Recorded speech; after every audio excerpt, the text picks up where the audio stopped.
চাবি রিং পাওয়ার পর মো এগুলো পড়তে শুরু করে।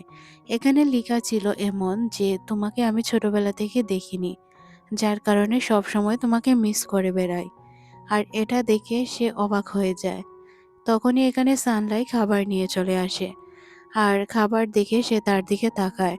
তখন সানলি বলে, আমি অনেক বছর ধরে সিঙ্গেল। আজ পর্যন্ত আমার কোনো কুকুরও আমার দিকে এইভাবে তাকায়নি। মানে বুঝতে পারছেন নিজেকে কতটা অপমান করে কথা বলল। এদিকে মৌ ডাম্পলিং গুলো খাচ্ছিল। এটা দেখে সে বলে, কি মৌ, তুমি না ডাম্পলিং পছন্দ করো না? তখন সে বলে, এটার ফিলিংস ভালো তাই খেয়ে নিচ্ছি। তারপর সে তাকে একটি স্যুপ সার্ভ করতে যায়। তখন সে বলে, না তাক তোমাকে দিতে হবে না, যদি জিন দেয় তাহলে আমি খেয়ে নিব। তাদের সাথে থাকা অন্য একজন বলে, আচ্ছা আমি যদি কিছু সার্ভ করি তাহলে খাবে? তখন সে বলে, না জিনকেই দিতে হবে। তখন জিন তাকে সার্ভ করে দেয়। কিছুক্ষণ পর তারা জিজ্ঞাসা করে, আচ্ছা মো, তুমি কি অন্য কিছু খাবে? তখন সে বলে, আমি অন্য কিছু? আচ্ছা আমাকে সোডা এনে দিলে ভালো হয়। কিন্তু তোমরা কেউ যাবে না, জিন যাবে। যেহেতু বাহিরে বৃষ্টি কমে গিয়েছিল তাই জিনও রাজি হয়ে যায় সোডা আনতে। জিন যখন সোডা আনতে যায় তখন মু তার হাতে থাকা চাবি রিংটি সানলিকে দেখায়। সানলি বুঝতে পারে যে এটা সে নিজেই পেয়েছে। কিছুক্ষণ পর আমরা দেখতে পাই সে সোডা নিয়ে চলে আসে। তারপর তারা সবাই মিলে খাবারগুলো এনজয় করে। খাবার খাওয়ার সময় তারা অনেক গল্পগুজব করছিল। তাদের মতো করে তারা সময়গুলো কাটায়। জিন মুখে সোডা ঢেলে দেয় আর সেও সোডা খাচ্ছিল। আর একে অপরের দিকে তাকিয়ে থাকে। জিনের তাকানোটা কিছুটা অদ্ভুত ছিল। মু বুঝতে পারে কিন্তু সে কোনো কিছুতেই পাত্তা দেয় না। যেহেতু তাদের এখন নিউ ইয়ারের সময় হয়ে গিয়েছিল, তাই তারা সময়গুলো কাউন্ট করতে শুরু করে।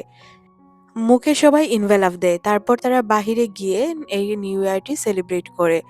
কিছুক্ষণ পর আমরা মুখে দেখতে পাই যে কিনা জিনের সাথে হাঁটছিল। তখন সে চাবি রিং চাইলে সে বলে, এই রিং এর আর প্রয়োজন নেই, কারণ আমি তো এখন তোমার কাছে আছি, রিং দিয়ে কি হবে?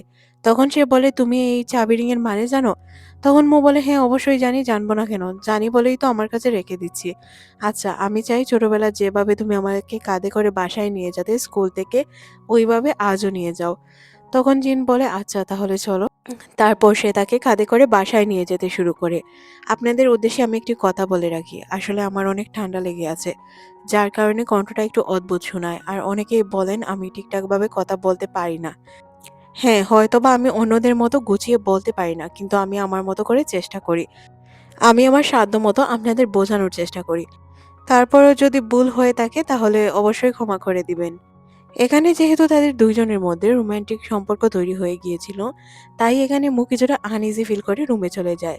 জিন বাহির থেকে শব্দ করতে শুরু করে, যাতে সে বুঝতে পারে যে সে এখান থেকে চলে গিয়েছে। কিন্তু মু খুব ভালো করেই জানতো জিন এখান থেকে যায়নি। জিন মুয়ের জন্যই অপেক্ষা করছিল, কিন্তু মু বাহিরে আসে না। জিন এখান থেকে চলে যেতে চাইলে মু হুট করে বেরিয়ে আসে আর বলে যে, তোমার সাথে আমার কিছু কথা ছিল। আমি একা একা তো রাতে থাকতে পারবো না, তুমি এক কাজ করো, এখানে থেকে যাও। আগে যেভাবে আমাকে গল্প শোনাতে আজও ঠিক ওইভাবেই গল্প শোনাবে। গল্প শুনতে শুনতেই আমি ঘুমিয়ে পড়বো। সিন পরিবর্তন হয়। সকাল বেলায় মুয়ের ঘুম ভাঙে ফোন দেখে।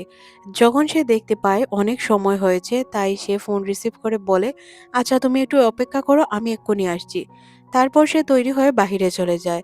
তখন জিনকে সে বাহিরে দাঁড়িয়ে থাকতে দেখে। জিনকে বলে, আচ্ছা গাড়ির চাবিটি কি আমাকে দেওয়া যাবে? তখন সে বলে, হ্যাঁ নিয়ে নাও। তারপর আমরা দেখতে পাই মুই গাড়ি চালায়। আর মু গাড়ি চালায় একটি পার্কে চলে যায়। পার্কে গিয়ে সে সুন্দর করে একটি লাভ তৈরি করে। আর তারপর সে এটা জিনকে দেখায়। জিনের অনেক ভালো লাগে। জিন বলে, আচ্ছা দাঁড়াও, তোমার জন্য একটি সারপ্রাইজ রয়েছে। তারপর সে বলে, কি সারপ্রাইজ? তখন সে বলে, গাড়িতে ওঠো। গাড়িতে ওঠার পর সে ওই লাভের সাইডে আরেকটি লাভ তৈরি করে। তারপর এটার সাইডে দিয়ে এরো টাইপের একটি চিহ্ন দিয়ে দেয়, যেটাকে আমরা তীর বলে থাকি। তারপর তারা একটি মেলায় চলে যায়। মেলায় যাওয়ার পর সানলের সাথে তাদের দেখা হয়। তখন সে বলে, আচ্ছা এখান থেকে যাওয়া যাবে না।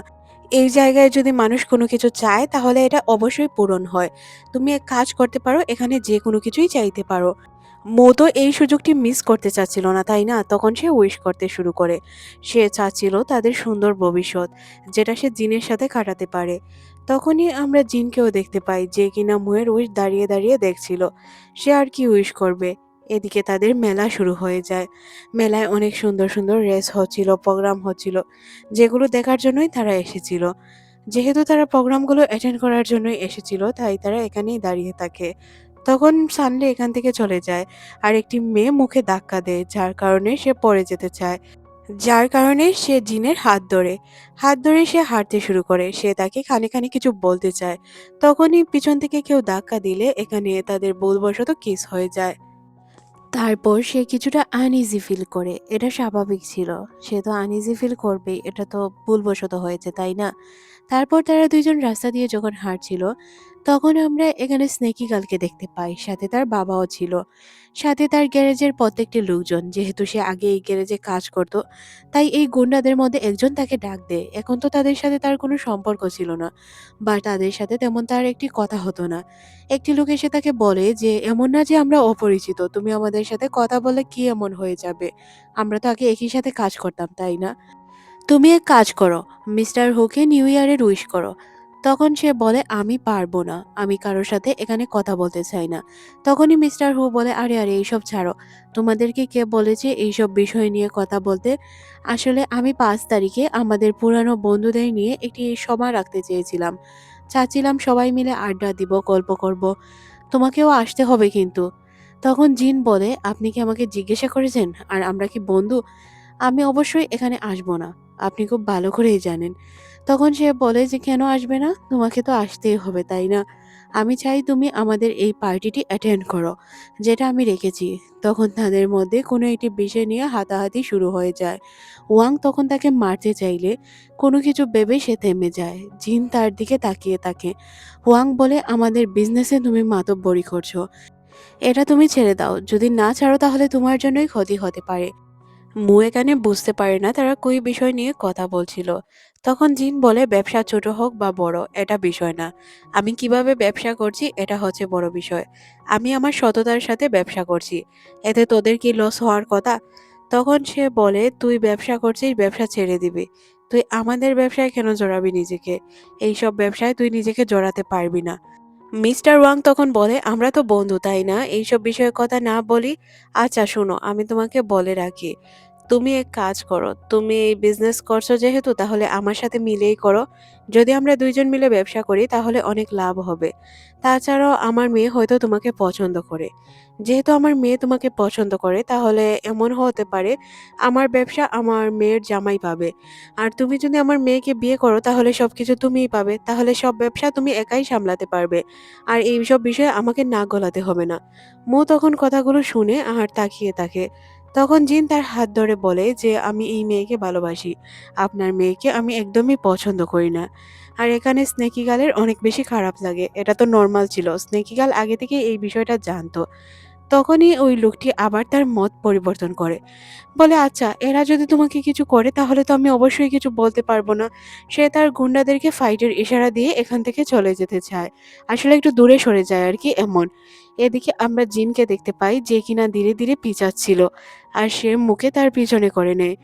তখনই এখানে সানলে চলে আসে আর সানলে একটি মাইক নিয়ে বলতে শুরু করে, 2025 সালে থেকে অ্যারেঞ্জ ম্যারেঞ্জ, তাও আবার এইভাবে জোর জবরদস্তি করে কখনো বিয়ে হয় না। তখন আমরা ওয়াংকে দেখতে পাই যে কিনা বলে, "ও, তুমি আমার বন্ধুর ছেলে, তুমি সানলে না?"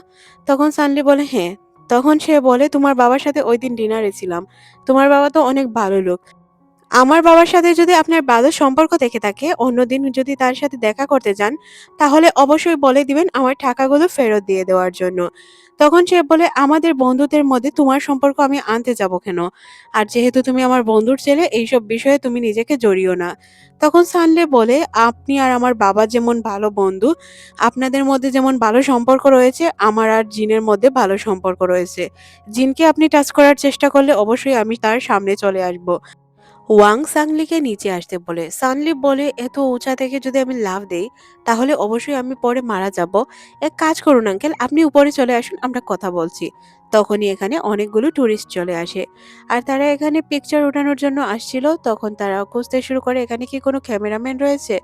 তখন মু বলে, "হ্যাঁ, এই ছেলেটি অনেক ভালো ছবি তুলে দিতে পারবে। আপনারা চাইলে একে হায়ার করতে পারেন। এ আপনাদের ছবি তুলে দিবে।" তখন আমরা দেখতে পাই যে জিন তাদের ছবি ওঠাতে শুরু করে। এখানে ওয়াং আর তার মেয়ে অনেকক্ষণ দাঁড়িয়ে থাকে। তারপর স্নেকি গার্ল তার বাবাকে বলে, "বাবা চলে আসো। কারণ এখানে থেকে সময় নষ্ট করে লাভ নেই।" জিন এদেরকে চলে যেতে দেখে অনেক বেশি খুশি হয়। তখন সে সানলেকে নিচে নামতে বলে, আর সে ওই টুরিস্টগুলোকে ছবিগুলো দেখিয়ে দেয়। কিছুক্ষণ পর সে মুখে নিয়ে বাসায় চলে যায়। মু তাকে বাই বলে চলে যেতে চায়। তখন সে তাকে বলে যে আচ্ছা, তুমি দেখে শুনে রাস্তা বের হয়েও, না হয় পরে যেতে পারো। তখন মু বলে আমি ছোট বাচ্চা নই, তাই পৌঁছে যাব। তারপর সে জিনের দিকে তাকিয়ে তাকিয়ে রাস্তার ওই পাশে চলে যায়। ওই পাশে গিয়েও সে তার দিকে তাকিয়ে তাকিয়ে বাই বলছিল। তখন সানলেই বলে, আজ মুখে অনেক বেশি সুন্দর লাগছে, তাই না? আমার তো তাকে দেখে মনে হচ্ছে না যে তার কাছ থেকে চোখ ফেরাই। তখন মু বলে, তাকানো বন্ধ করে দে। এত বেশি তোকে তাকাতে কে বলেছে? তখন সে বলে, ও আচ্ছা, তুই নাকি আজ তার হাত ধরেছিলে? তখন জিন বলে, হ্যাঁ, হাত ধরেছিলাম। তাহলে কি হয়েছে? হাত ধরা তো নর্মাল একটি বিষয় ছিল। তখন সানলে বলে, তুই কি জানিস সে হয়তো কি ভাবছে? সে হয়তো অনেক কিছু মনে মনে চিন্তা করছে, যেটা তুই কল্পনাও করতে পারছিস না। তখন জিন বলে যে, আমি কি তোর হাত ধরেছিলাম? সানলে বলে, না। তাহলে তুই এত চিন্তা করছিস কেন? তোকে কি আমি চিন্তা করতে বলছি? তখন সানলে বলে, হ্যাঁ, আগে বলতাম যে এতগুলো মেয়েকে রিজেক্ট করিস না। এখন এই মেয়ে যদি তোকে রিজেক্ট করে? এদিকে স্নেকি গার্ল এসে বক্সিং করতে শুরু করে। সে এতটাই রাগে ছিল যে বক্সিং এর অবস্থা খুবই খারাপ। তখনই এখানে ওয়াংজি চলে আসে আর তার হাত দেখতে শুরু করে। তার হাতের অবস্থা খুবই খারাপ ছিল। হাত দিয়ে রক্ত ঝরছিল। তখন সে বলে, তোমার যদি রাগ মেটানোরই হয় আমার উপর মেটাতে পারো। স্নেকি গাল তো অনেক বেশি রেগেছিল, তাই সে তার গালেই মেরে দেয়। তারপর সে তাকে অনেকগুলো ঘুষি মারতে শুরু করে। এক পর্যায়ে সে ক্লান্ত হয়ে কান্না করে বসে। তখন তাকে ওয়াংজি বলে, চলো আমার সাথে। ওয়াংজিকে নিয়ে যায় সে একটি জায়গায় আর তাকে টেবিলে বসিয়ে ব্যান্ডেজ করতে শুরু করে। তার অনেক খারাপ লাগছিল স্নেকি গালের জন্য। কিন্তু এখানে আমরা স্নেকি গালকে কান্না করতে দেখি। সে অনেক আপসেট ছিল। সে চাচ্ছিল না তার হাতে ব্যান্ডেজ করাতে। সে এক হাত যখন ব্যান্ডেজ করে কমপ্লিট করে অন্য হাত করতে চাইলে তখন সে বলে, না থাক, প্রয়োজন নেই। এ কথা বলে সে এখান থেকে চলে যায়। ওয়াংজির অনেক বেশি খারাপ লাগে, কারণ সে স্নেকি গালকে পছন্দ করত। তাই সে টেবিলে হাত মারে। সিন পরিবর্তন হয়, আমাদের জিনকে দেখানো হয় সে প্র্যাকটিস করছিল। তখনই এখানে ওয়াংজি চলে আসে। ওয়াংজি এসে তাকে বলে, আচ্ছা, তুমি যেহেতু স্নেকি গার্লকে পছন্দ করো না, তাহলে তার জীবন থেকে দূরে চলে গেলেই তো হয়। জিন বলে, আমি তো খালি বলে দিলাম আমি স্নেকি গার্লকে পছন্দ করি না, আমি মুখে পছন্দ করি, তাহলে এই বাংলা কথা কি তোমাদের কানে যায়নি? তখন সে বলে, তাহলে তার থেকে দূরত্ব বজায় রাখলেই তো পারিস। তখনই তাদের মধ্যে তুমুল ফাইট শুরু হয়ে যায়। একে অপরের সাথে ফাইট শুরু করে দেয়। জিন বলে, তুমি যেহেতু তাকে পছন্দ করো তাহলে তুমি তার সাথেই তো থাকলে পারো, নিজের কথা তো তাকে বলতে পারো, তাহলেই তো হয়।